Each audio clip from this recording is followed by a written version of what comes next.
5 ways to lose belly fat. Let's get into it. How to lose belly fat is one of the most common Google searches. And during my time as a fitness editor, that was one of the most popular things that people were always asking us to write about. And it is, of course, one of the most common questions that I get as somebody who's been a weight loss coach and a trainer for over 10 years now. So belly fat is one of those stubborn things that a lot of women want to get rid of, whether you are someone who gave birth recently or whether you're just somebody who's been struggling to get rid of that extra layer of fat around your midsection. So let's talk today about the 5 things that I think are most important to help get rid of belly fat. There's no such thing as a magical exercise. There's no such thing as a magical food that is going to suddenly shrink your belly fat. It really is a combination of diet, lifestyle, and exercise choices, which I know is not what people want to hear. I wish that there was some magic ways, some fit tea that you could drink to make it go away, but it really does come down to a combination of things. So number 1, high protein caloric deficit as your diet. So when people talk about eating for weight loss, one of the things that most women do is they're like, I'm just going to eat less. I'm going to eat 1,000 calories a day because the less I eat, the more I'm going to lose weight. The problem with that is if you are not keeping track of your protein intake, and if you're not keeping track of nutrient-dense foods, you're not giving your body the nourishment it needs, and you're definitely not giving your body the amount of protein it needs in order to build lean mass and to change body composition. Because in order to shed fat anywhere on the body, whether it's your belly, your legs, your arms, your face, your ear, wherever you want to lose fat, it always comes down to eating in a high protein caloric deficit. And unfortunately, I know nobody wants to hear this, you cannot spot reduce fat. That means that you can't choose where your body chooses to lose fat first. A lot of times where women tend to lose fat first comes down to genetics. Some women tend to hold more fat in their hips and thighs. Some tend to hold it more in their stomach. Some tend to hold it more in their face and their arms. It just depends. However, the belly fat will come off at some point in your weight loss journey if you are eating in a high protein caloric deficit. And also at the same time, you're pairing that with nutrient dense foods. So don't just be eating 1,000 calories a day of like McDonald's and packaged foods that are ultra processed. No, you want to eat nutrient dense things, a lot of protein, carb, and fat in a balanced way in order to give your body the nourishment that it needs. So take your body weight in pounds. You can multiply that by 1, or you can even multiply that by 0.8. And that's the number of grams of protein you should be eating a day. And I always recommend for my clients to wake up and you eat a high protein breakfast within 30 to 60 minutes of getting out of bed. And that's somewhere between 30 to 40 grams of protein. You can do that with a protein smoothie. You can do that with eggs and another source of protein like chicken sausage. I have plenty of clients who get up and they just eat like leftover shredded chicken in like a little breakfast tortilla in order to get that 30 to 40 grams of protein. But it's just really important that you're giving your body that protein instead of just pounding down the carbs and fat 24/7. Number 2, a combination of strength training and cardio. Don't just do one or the other. Highly recommend doing at least 3 to 4 sessions of strength training each week, and you're hitting the lower body at least once. I would recommend doing like 2 lower body strength training sessions a week because a lot of research shows that it's connected to heart health. It's connected to obviously the largest muscle groups in the body, so it's going to help you build muscle faster. But then you also want to do cardio at the same time. It's not just one or the other. So while you're doing the strength training workouts, you also want to sprinkle in some cardio. The best, in my opinion, is to do a combination. You do 1 HIIT cardio session a week, high intensity interval training, and 1 LISS, LISS cardio session a week. That's low intensity, steady state cardio. And when you do the mixture of that and combine that with the strength training regularly, that is really a winning combination. In my personal and professional opinion, I've seen this in a lot of clients that worked for myself. I myself used to be like 50 pounds overweight, and all the things that I learned that did and didn't work, that's one of the reasons why I got into the business of weight loss coaching, because I want to help women uncover a lot of these things that may seem mysterious about weight loss. So you got to have both strength training and cardio. And when it comes to strength training, you don't necessarily have to lift super, super heavy, but you got to be lifting weights that challenge you. You got to be lifting weights that feel difficult enough. Like you're really, really straining the muscles. I mean, it sounds extreme, but that's what you want to do with strength training. So I would avoid just doing the super light weights. I'm just going to do 2 to 3 to 5 pound weights because I don't want to get bulky. You're not going to get bulky, ladies, unless you are overeating. Remember, men have 17 times the testosterone as women do. So lifting weights that are appropriate for your size, it's not going to make you bulky unless something is going wrong in your diet at the same time. Number 3, this may sound like a curveball to some people, but your gut health. You have to fix your gut health if you want to get rid of belly fat. A lot of times, and I can show some before and after photos, I have clients who come to me and they're like, I want to get rid of belly fat. All we do is change their diet to aid in better gut health. All we do is to maybe toss in a couple supplements to help with less less bloating and to help with digestion. And then next thing they know, in their progress photos, their belly is smaller. Because a lot of times when women talk about getting rid of belly fat, they don't understand that they just want to get rid of that bloat. They're constantly bloated. They're constantly full. There's something happening in their gut that's just not quite right. And that's resulting in what looks like excess belly fat. So you have to get your gut health in order if you want to have less belly fat. Now, that means making sure that you have the right digestive enzymes, making sure that your body has enough probiotics. Now, I'm not saying that you should just willy-nilly toss probiotics at your body, because there are some cases where if you do have enough good bacteria and you're tossing more probiotics into the mix, it can make things a little bit worse. And so sometimes it helps to get some testing done, work with a holistic practitioner like a functional medicine doctor who can help you uncover what's really going on in your gut. Maybe you have some leaky gut issues. Maybe you have some SIBO problems. Whatever it might be, you have to get to the bottom with what's happening in your gut. And you can start as simple as this. If you suspect that you have some gut health issues, I would highly recommend drinking chicken stock or a meat stock on a daily basis. Now, you've heard of bone broth, right? Meat stock is made in a very similar way, but it's cooked for much less time. So it's got fewer histamines, and it's really good as an introduction to someone who has gut issues, or as an introduction to your gut after you've had antibiotics, after you've had some sort of surgery. Highly recommend a meat stock. This is part of the GAPS diet. You can look it up. A meat stock on a daily basis is really going to start to help your gut heal in a lasting way. And there are other little things that you can do along the way, but just in the broader sense, number 3 is to look after your gut health, and that's going to help shrink your belly fat. Number 4, this is kind of related, but get your hormones checked. A lot of women don't realize they're walking around with some sort of hormonal imbalance, and that can, of course, affect the way that your body is holding onto fat. It can affect your metabolism, and it can affect what's happening in your belly area. Some women who really struggle with things like estrogen dominance or low progesterone, they may find that they're struggling with fat being held in certain areas of their body. So if you've been struggling, and maybe you've been doing all the right things, high protein caloric deficit, strength training and cardio, you've been taking some supplements for gut health, and it's still not really working, I would recommend you go get some hormonal panels done, because you want to know what's going on in your body. And the more information and the more data you have, the more informed decisions that you can make about your lifestyle and your diet and your workout choices. So don't be scared to sign up with a holistic provider and have them do some comprehensive testing so you can get more information of what's happening with your hormone. Another thing that really helps all the women out there understand more about your hormones is tracking your menstrual cycle. And I don't just mean, okay, I started my period this day and I ended on this day. I mean tracking like everything in your cycle, when you're ovulating, how long your luteal phase is, because a lot of these things, a lot of the data that you gather, it can give you really good information about your hormones. For example, if you have a very short luteal phase, and that's been happening month after month, that is a sign, a very possible sign of low progesterone. And then when you have this data, you can go to your provider and be like, hey, my luteal phase has been really short. Let's test for my progesterone levels. That's a good example. So check your hormones, track your menstrual cycle, and gather as much information as you can about your hormones in general. Number 5, I think this is the most important one, and it's the least sexy one. Manage your stress and get better sleep. So when we do not have good stress levels, when we have very elevated cortisol, when we are not sleeping enough, it causes all kinds of things to go out of whack with our metabolism and the way that our brain produces hunger hormones. So for example, if you are sleep deprived and if you are super stressed out, that's going to result in your prefrontal cortex, which is known as the CEO part of your brain. It's the part that makes all the major decisions. That prefrontal cortex is going to be functioning at a much lower rate than it should be when you're sleep deprived and you're stressed out.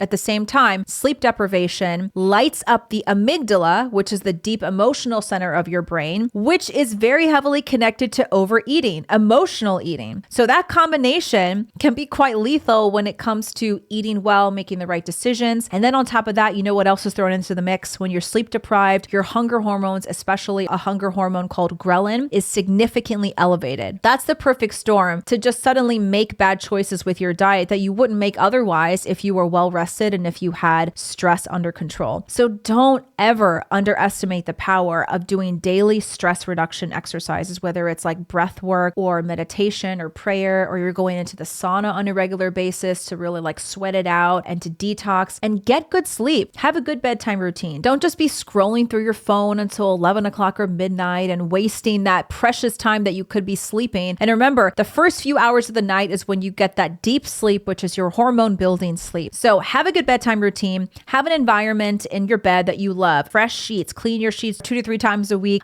blackout curtains, use an eye mask, use mouth tape, have a sound machine if you need to. Just create a little haven that you love to go to sleep and that is going to help your body achieve restful sleep, because these are so important for not only body composition in general, but especially for belly fat, because a lot of times with women, when we hold on to a lot of stress, it goes to our waistline. So don't let yourself be stressed out. Allow yourself to do these practices that are going to reduce stress on a regular basis. I know it's easier said than done. A lot of women, we've got so many things on our plate, especially if you're a busy mom, you've got a million things to do. So don't stress if you can't do all of these things at once. It just helps to choose one thing to work on at a time. So once you're hearing all this, if you're like, I can't do all that at once, just choose one thing to work on for the next 2 weeks. Okay. So for example, maybe you start simple and you're like, you know what? Every day I'm going to go for a walk. It's going to help with moving my body. It's going to help with reducing stress. It's going to help with getting some daily sunshine, which is going to help my hormones. So every day for the next 2 weeks, I'm going to go outside for one 10 to 15 minute walk. Okay. That doesn't sound like it's so hard to achieve, right? It's pretty simple. Once you achieve that for 2 weeks, then you're like, you know what? I'm going to add one more thing. Every day I'm going to eat more protein. I'm going to have a high protein breakfast within an hour of waking up. And you see how it doesn't seem as daunting, right? To suddenly add these new tasks to your agenda. And then you slowly start building one on top of the other. Don't make yourself believe you have to do it all at once and to change everything in one day. It's all going to come gradually. So give yourself some grace, but also don't be afraid to push yourself to add new things to your agenda that's really going to help you sleep better,